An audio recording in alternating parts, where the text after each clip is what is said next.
ایک آدمی عشاء کی نماز کے بعد اپنی بیوی کے پاس آیا اور اولاد کو سوتے ہوئے پایا۔ اس نے بیوی سے سوال کیا کہ بچوں نے نماز پڑھی ہے یا نہیں؟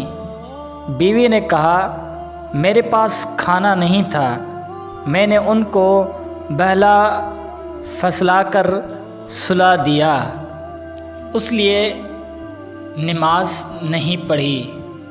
خاوند نے کہا انہیں اٹھاؤ تاکہ وہ نماز پڑھیں۔ اس نے کہا اگر میں نے انہیں اٹھا دیا تو وہ بھوک کی وجہ سے روئیں گے۔ خاوند نے کہا کہ مجھے اللہ نے حکم دیا ہے کہ میں ان کو نماز پڑھاؤں، ان کا رزق میرے ذمے نہیں ہے، ان کو اٹھاؤ، رزق اللہ کے ذمے ہے۔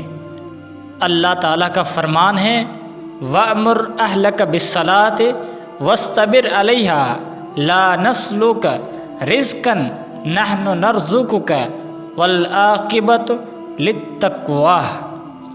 اور اپنے گھر والوں کو نماز کا حکم دیں اور اس پر خوب پابند رہیں۔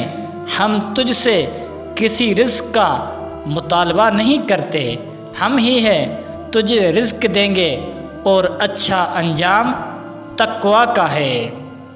بچوں کی ماں نے کہنا مانتے ہوئے بچوں کو اٹھا دیا۔ جب وہ نماز سے فارغ ہوئے تو دروازے پر دستک ہوئی۔ کوئی غنی آدمی دسترخوان اٹھائے ہوئے تھا جس پر لذیذ قسم کا کھانا تھا۔ اس نے باپ سے کہا اسے اپنے گھر والوں کے لیے لے جاؤ۔ باپ نے پوچھا معاملہ کیا ہے؟ غنی نے بتایا کہ میرے پاس شہر کا کوئی بڑا بندہ آیا تھا، میں نے اس کے لیے یہ کھانا تیار کروایا تھا۔ کھانا کھانے سے پہلے ہی ہمارا آپس میں جھگڑا ہو گیا۔ اس نے قسم اٹھا لی کہ وہ کچھ نہیں کھائے گا اور وہ چلا گیا۔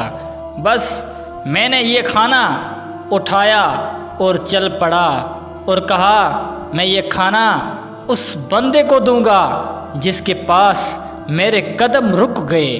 تو اللہ کی قسم نہیں میرے قدم رکے مگر آپ کے دروازے پر، اور اللہ کی قسم میں نہیں جانتا کہ کون سی چیز مجھے آپ کے دروازے پر لے کر آئی۔ باپ نے اس وقت ہاتھ اٹھائے اور دعا شروع کر دی، رب اجعلنی مقیم الصلاۃ ومن ذریتی ربنا وتقبل دعائے۔ اے میرے رب مجھے نماز قائم کرنے والا بنا اور میری اولاد میں سے بھی، اے ہمارے رب، اور میری دعا کو قبول کر۔